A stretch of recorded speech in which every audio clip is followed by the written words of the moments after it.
There's this woman pretending to be mom, and it's just a nuisance. So I'm cutting ties with her today, once and for all. Sadie, my late husband's eldest daughter, unilaterally ended our relationship. I may not have been perfect, but as a mother, I poured out my love to her, and I accepted the estrangement. Fortunately, my late husband's younger daughter, Mabel, chose to stay with me, treating me as her parent. As a mother and daughter, we supported each other, and I watched Mabel grow independent. At her wedding, I couldn't help but cry seeing her in her bridal gown. However, out of the blue, the eldest daughter and her husband came to my place. "Don't give money for the sister's wedding. Hand over some cash now," he demanded. When I refused, the eldest daughter's husband flew into a rage and attacked. That's when he appeared. "What are you doing?" Our savior had arrived, leading to the downfall of the eldest daughter and her husband. My name is Carrie, 53 years old. Now, surrounded by wonderful people, I live a peaceful and fulfilling life. At my age, I often think about the rest of my life, and I'm incredibly grateful for these days.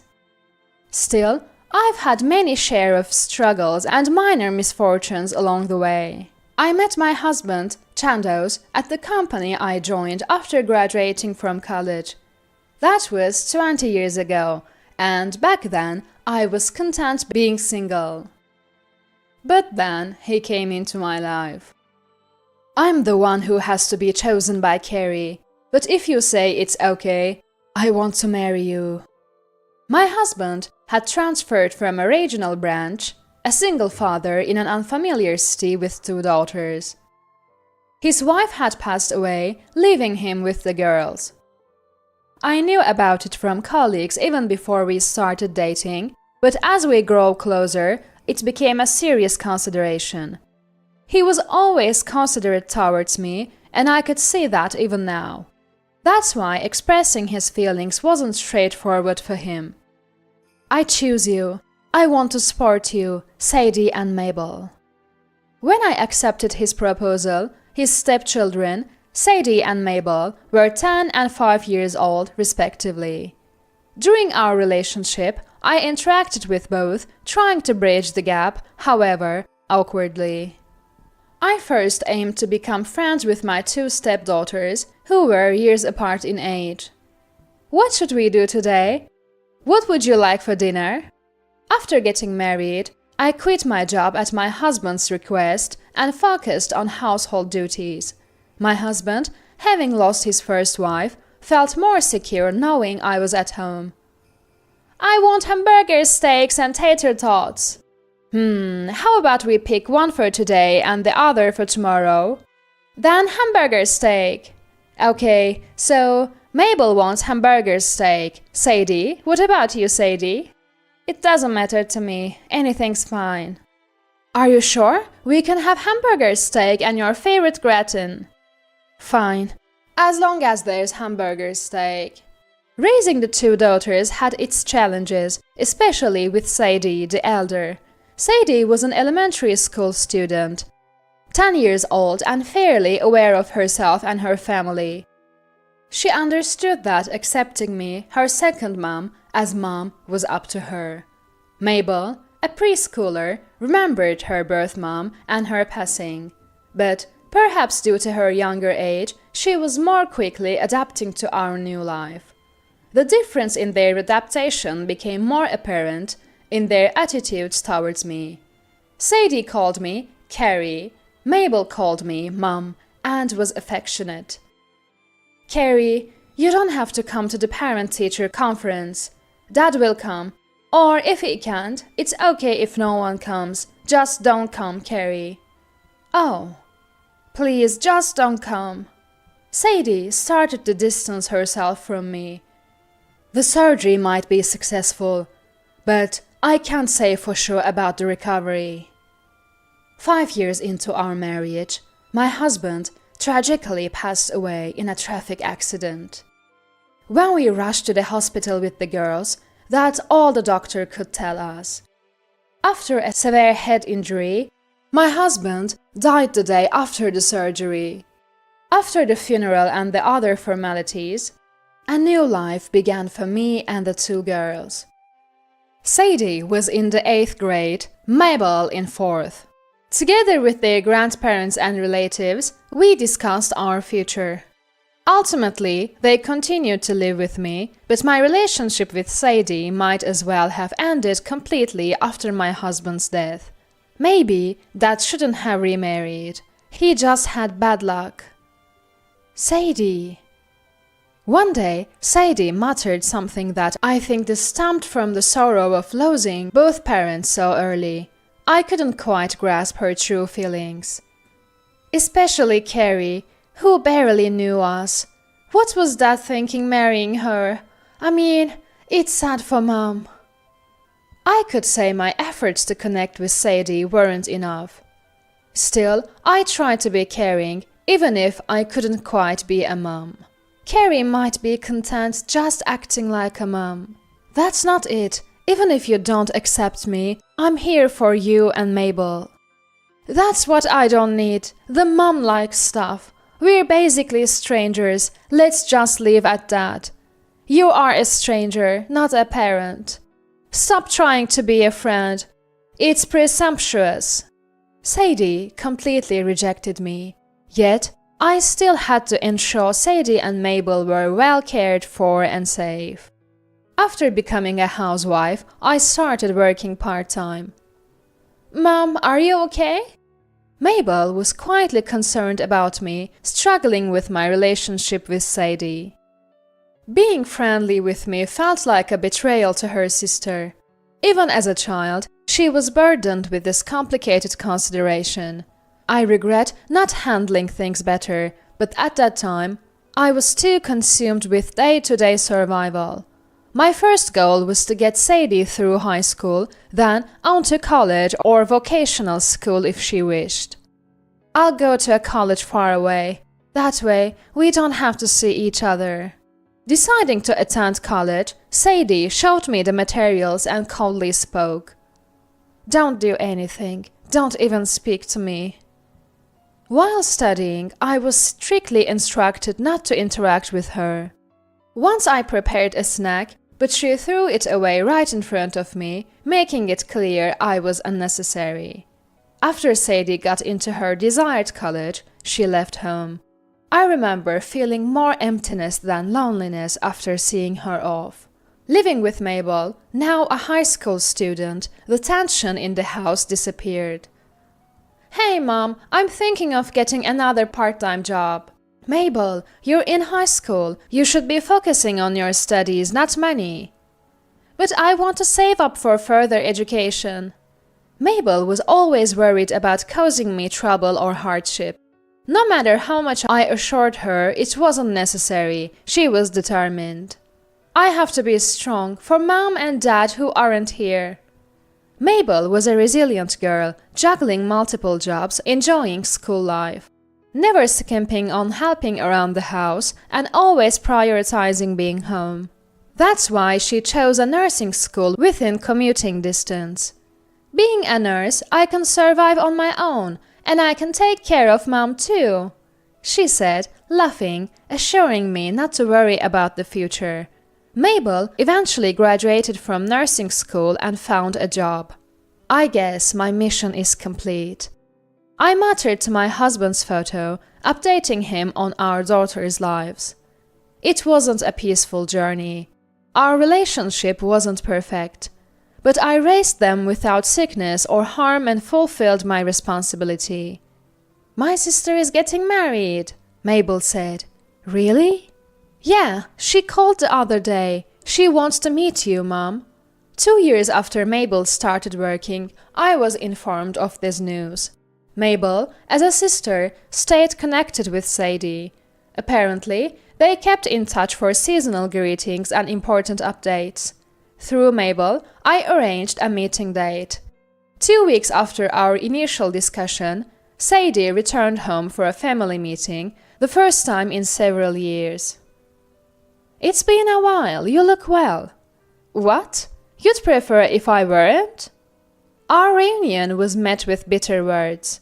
Sadie, now 28, had the air of a fully independent woman. Her fiancé, 2 years her senior, worked for a reputable company. Tall and seemingly quiet, that was just a first impression. He never greeted me. I heard today is about a marriage announcement. When I asked her fiancé, Sadie interrupted. Yeah, that's right. I'm getting married. Not that I need to tell you, but it's also a report to Dad. Ah, yes, but thank you for coming to tell me. What? Didn't you hear? I said it's a report to Dad. Ah, right. Thank you is weird. You're not my mom. It's creepy. Sadie laughed mockingly and then made an exaggerated request. Please, Carrie, don't come to the wedding. I'm begging you. She smiled. I was stunned, and her fiancé mimicked my reaction. Also, could you please not involve yourself in our lives anymore? A mom imposter is just a nuisance. So, after today, we are cutting ties. From me too, please. Don't taint Sadie's life any further. Mom imposter, a stain. I was shocked and angry, but I wasn't sure if it was right to express that. What do you think you're doing? Mabel stood up, having welcomed Sadie and her fiancé alongside me. Do you even understand what you're saying? She confronted Sadie and glared at the fiancé. Of course I do. I'm just being honest about how I feel. Today, the mom imposter leaves the stage. What? Mom imposter? Mom has always been mom. She raised us, got us through school, didn't she? That's expected, isn't it? Even a fake mom would do that. Sadie and Mabel's relationship had been unstable from the moment I became their mom. Sadie, distant from me, and Mabel, who grew close. Until now, there had always been a tension among the three of us. Any honest feelings or grievances would snap that tension and reveal our unstable bond. This culminated during Sadie's marriage announcement. As I stayed silent, Sadie and Mabel argued with Sadie's fiancé, watching with a cold smile. Enough, please. No more fighting, okay? Mom! What now? Playing the good person? If that's what you think, then fine, Sadie. What? I accept your request. So, we won't see each other anymore. Yes, if that makes you happy and satisfied. You won't come to the wedding? No, I'll keep that promise too. The best course of action was for me to step back. Mabel tried to argue on my behalf, but I cautioned against conflict. Oh, good. I feel relieved. Goodbye. Thus, from that day, Sadie and I ended our relationship. Mabel, too, told her sister she had had enough and chose the same path as me. I heard about the wedding from relatives. At the ceremony and reception, my and Mabel's existence was ignored. And Sadie only expressed gratitude to her birth mother. She didn't even mention our late father. A colleague of the groom was saying, he doesn't have a very good reputation. I'm worried about that. Relatives sitting near the groom's colleagues overheard discussions about his past relationships and disruptive behavior in town. I wonder if Sadie knows, they pondered, apologizing to me for sharing such concerning news. Yet, I was prepared to help Sadie if she ever found herself in trouble, and Mabel agreed. Thankfully, time passed without incident. I continued living with Mabel, and before I knew it, 5 years had passed. Mabel, now 28, married a wonderful man. Feeling the length of those 5 years, I witnessed Mabel's growth. As my gift, I suggested making her wedding a little more luxurious. I wanted to fulfill all her wishes, the dress she wanted to wear, the flowers she wanted to decorate with, and the plans she wanted to realize. Even if it seemed indulgent, I wanted to grant these wishes, not just as a substitute mother, but truly as her mom. "Mom, thank you for raising me, spoiling me, scolding me." We hugged, tears streaming down our faces, still fresh in memory. Then, one day, Sadie and her husband unexpectedly visited their high-rise apartment where Mabel, her husband, and I lived. There was no prior notice. "What brings you here so suddenly?" Though surprised by the unexpected visit, Mabel and I ushered Sadie and her husband into the living room. Sadie looked at me with mocking laughter. "I was surprised to hear from my aunt that Mabel got married. And the wedding was extravagant, right? Must have cost a lot of money." Sadie had heard about Mabel's wedding like me. How I, as her mom, enthusiastically financed the wedding. The grand venue, the extensive guest list, the luxurious hotel. Sadie sighed as she mentioned these details. "Well, Mabel liked you, so you must have been dear to her, but isn't that unfair?" "Unfair? You were the one who rejected me." "But you could have at least given a wedding gift at the time." "Oh, I forgot about it too." I should have reminded Sadie. "Yes, exactly, we totally forgot." Sadie and her husband reminisced about their declaration to cut ties, laughing. Then they demanded a wedding gift and celebration presents from me right away. "I'll send a list of things I want. You'll give me everything on it." "Sister, stop it! How can you be so selfish?" Once again, Mabel reacted before I could. The sisters argued. "Why do you only think about yourself?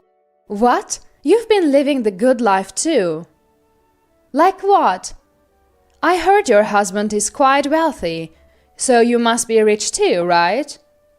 Not just me, but now they were demanding money from Mabel. Sadie's husband joined in with a greedy smile. Recalling relatives' comments about his bad reputation, I realized the truth and was frightened. And there was Sadie, not suspecting her husband, doing the same. I was even more appalled. Enough! Memories of struggling with how to approach Sadie as a daughter vanished, and I yelled at her. It seemed this was our inevitable fate. That's the only way I could think of it. "Listen, Sadie, I spent money on Mabel's wedding because she's my daughter." "What? Stepdaughter, right? So am I. So you have a responsibility to give me money too. You cut ties with me, remember?" Sadie continued to complain in response to my argument. There was no written document about the estrangement, just the outcome of a family discussion, so it meant nothing and could be dismissed as a momentary lapse of judgment. In the end, she became defiant about it. But I wasn't going to let such selfishness slide. I decided to clarify the definitive difference between the two sisters. You see, Mabel isn't just my stepdaughter anymore. We've legally adopted each other. What? I wanted to ensure that Mabel could inherit anything I leave behind when I die. We've become an official family. After cutting ties with Sadie, Mabel and I discussed our future. Being just stepfamily could lead to complications regarding Mabel's marriage and my death. A formal parent-child relationship meant Mabel could inherit without issues. I wanted to do the utmost as a parent. So we completed the adoption process. Inheritance? You're kidding. You were just a poor, shabby stepmother. I was, once. I made both you and Mabel struggle. But now, thanks to my job, things are different. This change came about after my estrangement from Sadie. A former colleague from the company where I met my late husband invited me back to work. She was a woman who had taken early retirement to start her own business and needed my expertise. I believe your dad guided me to this opportunity. Our small start in a rented office space grew into a company with its own building downtown. This success allowed me to fund Mabel's wedding and help with the purchase of a high-rise apartment. Unbelievably, we were financially comfortable. Sadie listened to this post-estrangement story with her head down, while her husband clicked his tongue in irritation. "You're lying, old hag! Hey!" As I tried to stop him from getting up, he threw a sofa cushion at me. "Make Sadie your adopted child now! It's not fair to give money only to her sister. Give us money right now!" He grabbed a remote from the table, intending to hit me and Mabel. We dodged and tried to escape from the sofa when the living room door burst open and Mabel's husband rushed in. "Mabel, Carrie!" He tackled Sadie's husband, knocking the remote away. "Hey, stop! Who are you?" "Shut up! Hey!" The two men locked eyes, both startled, but Sadie's husband seemed more shocked. You are... You're from the HR department, right?" As we tried to understand, Sadie's husband stammered out an apology. "Sorry, sir, Sir? This guy's Mabel's husband, right? Some rich kid, right?" "Shut up! He's the son of your company's president." In his agitation, Sadie's husband snapped at his wife. Mabel and I exchanged glances at that outburst. We never expected Sadie's husband to be working at Mabel's husband's company. Both Sadie and her husband had gone pale. Indeed, Mabel's husband was the son of a prominent business magnate. Mabel had met him through a mutual acquaintance. He might be a rich man's son, but he's a serious, sincere, and gentle young man. "So, you are Mabel's older sister. I've heard quite a bit about you from Mabel and Carrie." Sir." Mabel's husband didn't know Sadie's husband's name, but he recognized his face. And Sadie's husband, as a senior executive, certainly knew of the president's son. "Sir, I'm so sorry. My wife and I apologize." "No need for that. Prepare yourself. It doesn't matter who you are. Attempting assault is inexcusable." "Ah, that's... You could be fired. Wait for your punishment." Seeing Mabel's husband's usually calm eyes flare up in anger was a first for both Mabel and me. Overwhelmed by his rage, Sadie and her husband left our house without another word of apology. A few weeks later, "He's been dismissed for misconduct." "Is that so?" "I'm sorry. I just couldn't bring myself to show any leniency." "It's okay. Don't worry about it." Mabel's husband reported the outcome with remorse. Mabel listened in silence, seemingly at peace with the decision. Months later, we heard through the grapevine that Sadie had divorced. Unable to cope with her unemployed husband, she impulsively left him and their home. "Please, I'll apologize as many times as needed. Just help me." Soon after hearing the news, Sadie came to our house, pleading tearfully. However, Mabel and I rejected her plea. Without sympathy or pity, we simply turned her away. After repeated attempts, Sadie eventually disappeared and became incommunicado. Even our relatives don't know her whereabouts now. Nowadays, Mabel, her husband, and I live a peaceful and happy life. My work is going well, and in my personal life, I'm eagerly awaiting the birth of my first grandchild early next year. Talking to Mabel's belly, I imagine the bright future of my unborn grandchild.